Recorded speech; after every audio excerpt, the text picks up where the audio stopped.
This is a 3D print, and this is Vendy, my scratch-built version of the robot. If you're watching this video, there's a pretty good chance you've seen my bus scratch build or my ship scratch build. I'll leave links to both of those in the description.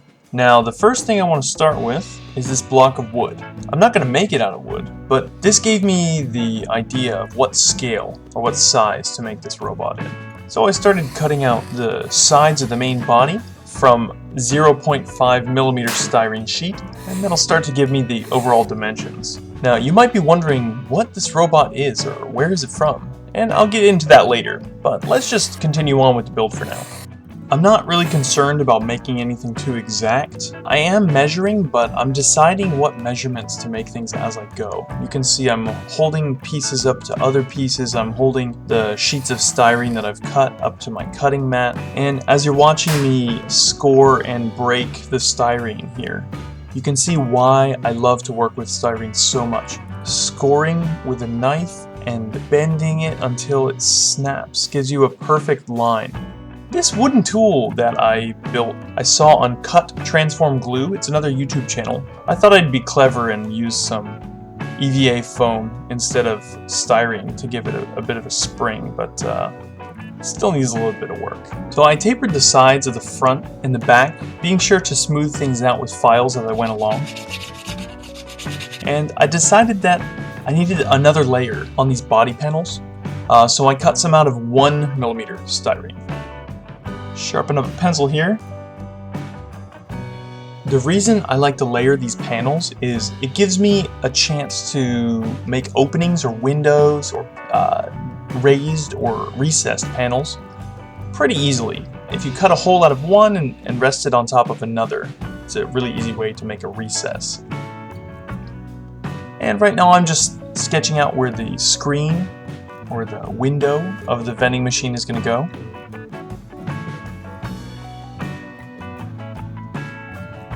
And this is when I start using one of my favorite styrene tools, which is a cheap set of these gouges and chisels. And when I say cheap, I mean these are like dirt cheap. They're not quality, but we're just cutting plastic here. I did the corners with that 90-degree chisel before realizing that I wanted a rounded corner, so I used a drill bit instead. And then scoring at the middle, I was able to break out some pieces to give me that opening, and I filed the rest away to make a nice smooth rectangle. Looking nice. Next, it was time to do some detailing on the panel, and the original model has this camera lens or eye. I'm not sure what it's supposed to be, but we're gonna make one. I took this jewel sticker and I glued it with some super glue to a piece of styrene sheet. I roughly cut it out to give myself enough space to work, and then I just started cutting to get it into a better shape. This metal ring was a bit small, so I used an awl as a mandrel. I think it's called a mandrel. Basically enlarging that circle with the taper of the awl. And I used a couple more styrene bits here to give just a little bit of detail. That is going to go good right there. There's also this panel, or I'm not sure what these parts are, but there's kind of a triangular prism at the front, right under the screen, and that's what I'm constructing now. So I took some angled styrene rod, and I'm just putting some triangle pieces on the outside, getting it into a shape that I like. A cool trick here is leaving that stick or that bar stock long. It gives me a handle to work on it until I'm ready to chop it off. And using this squared chisel, I was able to cut up some small rectangles pretty quickly.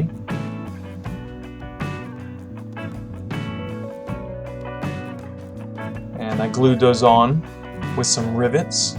I guess this would be the part of a vending machine where you reach in to get your drink. Leave a comment down below what you think this vending machine is selling. There we go, it was time to lose that handle and true up all the edges with some sanding and filing.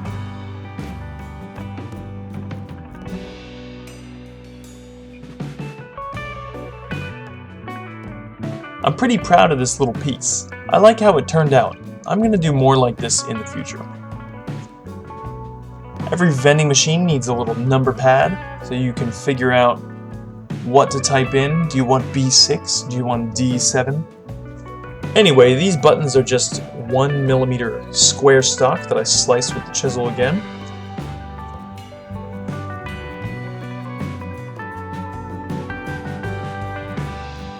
And I needed a slot for the bills to go in.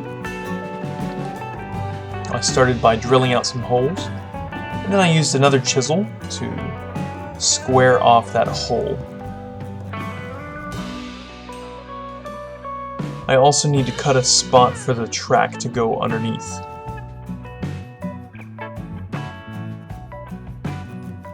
So when I cut the interior layer, I actually sliced off about 1mm or 2 from each side.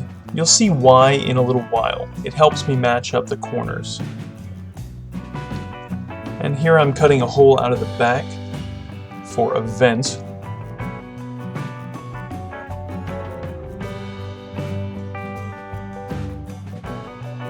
And I'll do that trick again, where I cut an X over the hole and it allows me to pop out the interior parts.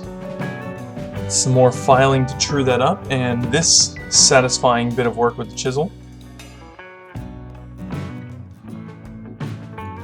So beveling off that square edge to smooth it out a bit. And when I was done making these plastic curly cues, I continued on to create a little housing around that gap in the bottom. And this is 2mm square stock. It took that cheap chisel a little bit of work to get through. I'm finding that gluing up small assemblies of styrene on top of a block of wood is working a lot better than on top of my cutting mat. The acetone and other solvents in this glue will actually remove the lines of your cutting mat, so watch out. I cut a bunch of little strips of styrene that would fit into the vent on the back. You can see here.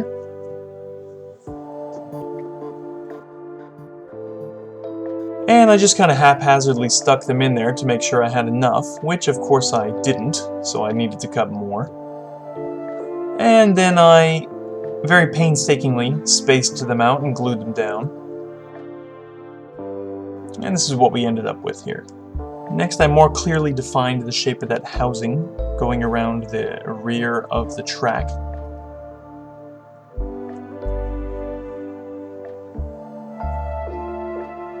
And I needed some little greeblies for the back. So I started cutting some 1mm styrene and hacking away at little pieces of scrap and round and square stock. I turned some 2mm round stock into a little pipe, or I guess more aptly called a conduit.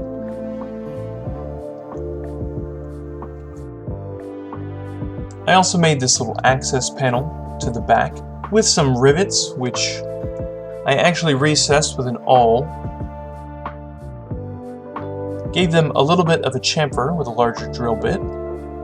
And then I put these small glass nail beads into the holes, which was way too fiddly, but I got there in the end.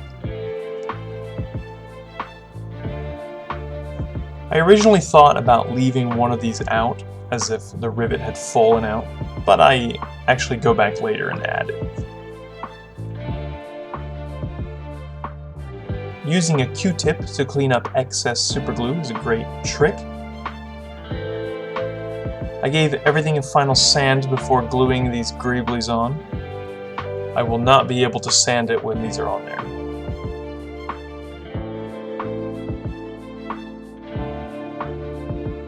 On goes the final piece on the bottom, and you can see the front and rear panels. Alright, let's make some arms. I went digging through my bits box and I grabbed a whole bunch of stuff here. We got paper clips, we got plastic BBs, a spring, we got drywall anchors, there's some styrene pieces, and I just kind of hacked everything up and stuck it together until it looked good. If it looks like the construction of this arm is really well planned out, that's because this is the second one. What I did is I made the first arm, and every time I cut something or used a new part, I set another identical one aside so I could create the second arm to match. This is the first time I've done something like that, and it came out really well. These pieces that you see that are brown paper are actually paper straw, and I saturated them in super glue just to give them some more durability. Now for the fingers of the hands, I used these triangular paper clips and I just bent the tip over a bit. This allowed me to have a very uniform finger shape. And I needed to reinforce the glue joint with some baking soda. Once the arm was constructed, I could add some rivets and different details of styrene here and there. I tried another thing that was new. I used some masking tape as a very low profile detail. Cut a thin strip and just wrapped it around part of that paper straw. And then I put some super glue on top there. And you can see both of these arms came out really neat. So originally I twisted up some copper wire to make a cord for the back side, but I ended up heating a piece of styrene rod. And I put some more of that masking tape detail over that styrene rod. And I cleaned up the super glue again with a Q-tip. Now, the arms are going to be attached to the sides in a recessed area that has a vent detail, but also I kind of wanted them to be able to still move. The arm is not completely posable, but they do swivel at the shoulder. So what I'm doing here is I'm cutting out a huge strip right out of the middle so I can slide the arm into it. And I used this circle stencil to be able to make the arm captive at the joint. You can see here it can move around freely, but it's not going to go falling out. There were a couple more details that went on the side pieces. And I glued a little sandwich of styrene to hold these arms in with friction. You can see both of them are situated right there. This is what they're gonna look like. It's coming along pretty nicely. I added some details to the insides of those panels, you can see here.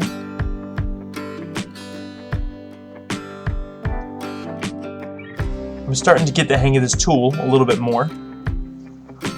Now it was time to make the track with all those little treads on it. So I started out with a good width piece, and I cut some uniform rectangles from that.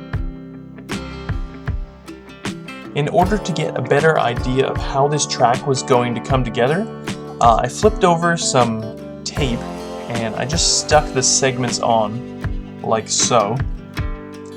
What that let me do is kind of curl it around in 3 dimensions to be able to see what it was going to look like.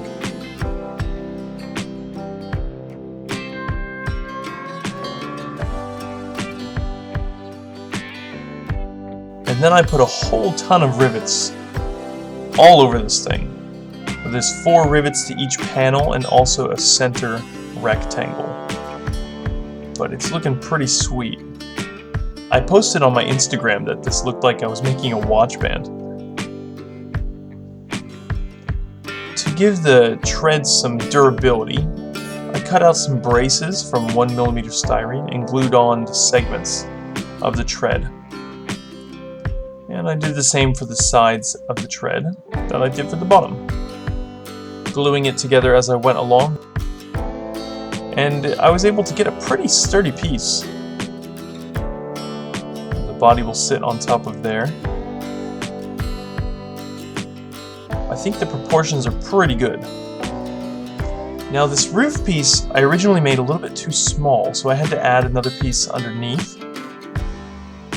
And this is basically just a sandwich of styrene sheets that I sanded a bevel on the outside edge. It ends up looking like one uniform piece with a nice bevel on top. Now there happens to be a cone shape, and in order to get that cone shape, I heated up a styrene tube and stretched it out.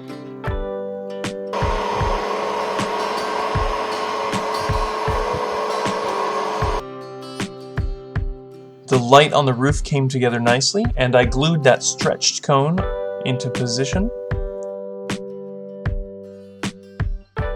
before gluing the top light in place on the roof. Now, having left myself a nice 1mm groove in the corners, I could nest the sides and the front and the back all together in order to make gluing it up into a rectangle very easy. Alright, I need to talk about this 3D model. I printed up this 3D model by Imitation of Life Miniatures, and this vending machine robot is the inspiration for this whole build. I'm kind of copying it, and through the construction process, I actually reached out and contacted Imitation of Life, and they asked if I had the model as a reference to use, and I didn't, and they offered to send me one, and I said, well, you know, I live in Japan, so I don't think that'll work. And they said, well, how about we send you the STL? So, full disclosure, I got this STL for free, but you can pick one up on My Mini Factory. I'll leave a link in the description if you're interested in printing one of these for yourself. I really loved painting this guy up. This character is so charming. When I saw him, I had to make one. I don't make any money from you going and purchasing that STL, but I just really love this character. But if you're interested, the link will be there for you to go purchase it. And you can have your very own little Vendy model. As part of the detail inside of the track, I used some paper straw and some Hot Wheels wheels to construct a kind of faux drivetrain. And I glued that all together with some super glue and baking soda. And then I put a magnet in the bottom. I thought this character would be a little bit top heavy and tippy. So by putting a magnet in the base of the track and also in the base of, well, the base, it'll help keep it upright and it won't fall over and fall off my shelf and break or something like that. And the next thing I wanted to make was some interior detail on these side compartments. I cut some small pieces of styrene and made my own greeblies again. I tried really hard not to use any kind of kit bits on this project. But I did use this piece of a 3D print that I designed in Fusion 360. You can actually find these on Thingiverse. What I did was I sliced a styrene tube and I sliced the print down the middle, glued that in place, some of that twisted copper wire, and I added a few more bits here and there. It's starting to look like something now.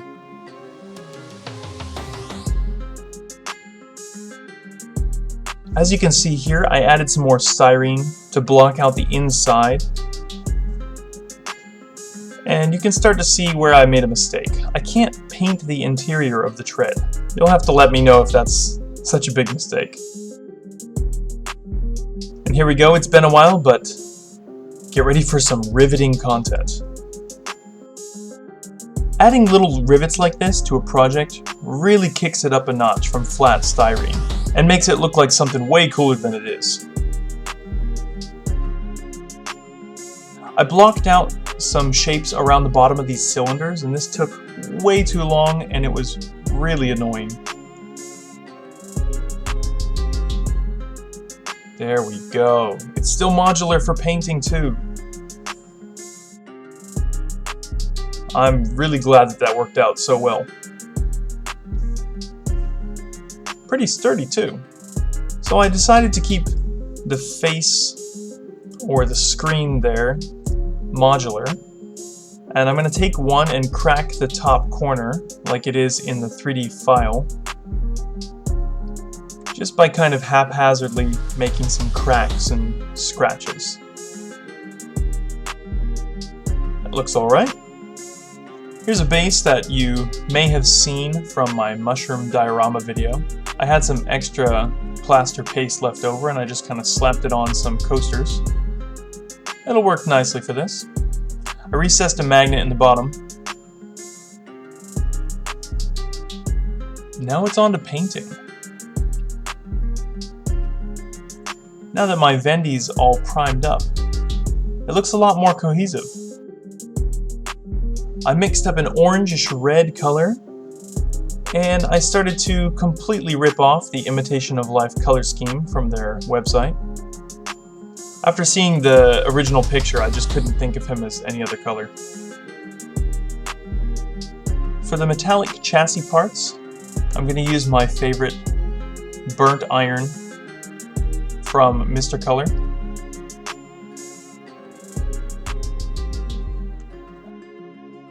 I'll continue to paint the metallic parts, making sure that whatever angle I'm using with my camera, you won't be able to see any of it. And behind the screen, I just painted it a black color, and it was time to mix up a nice blue.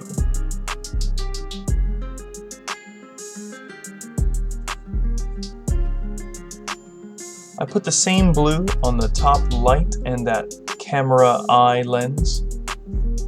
And I gave all the metallic parts a nice silver dry brush.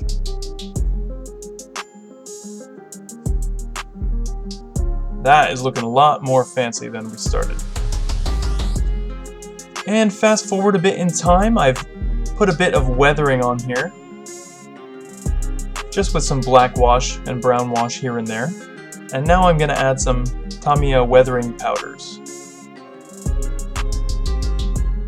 I gave him a little scorched corner up here where his screen was broken. Maybe he caught on fire. And somehow in the 14 hours of footage I have of this build, I didn't get me finishing the screen. Basically what I did is I just used a white dry brush over top of the blue, and then I put some gray and blackish wash into the cracks. And the final step is to add some of these crushed pastel weathering powders. This is literally just smashed up dollar store pastel. If you're going to do this, make sure you get chalk pastel and not oil pastel, trying to apply a realistic amount of dust. And that is going to be the end of the paint job. Oh man, this thing turned out so cool. This is one of those projects that from idea to execution, it just comes out in the end. The only unfortunate thing was I couldn't paint inside of the tread. Like I said, I kind of closed it off and there's gaps in between each tread. So can you see in there a little bit and see the primer gray or the white styrene? Yeah. Do I care? Not really. I think it came out alright. You can see it's a pretty snug fit for these screens to swap out. I can put the unbroken one in there. And I can pop that out and put the cracked one back in. Honestly, I prefer the paint job that I was able to get on the 3D print. Let me know what you think. I don't know, I think it's the screen that does it for me. I was able to get a much better effect on the smaller one. And I'm not used to painting things that are so large. Anyway, let me know what you thought of the build. I really love talking to you guys down in the comments. Thanks for watching. Go ahead and check out one of these other cool videos, and I'll see you on the next build.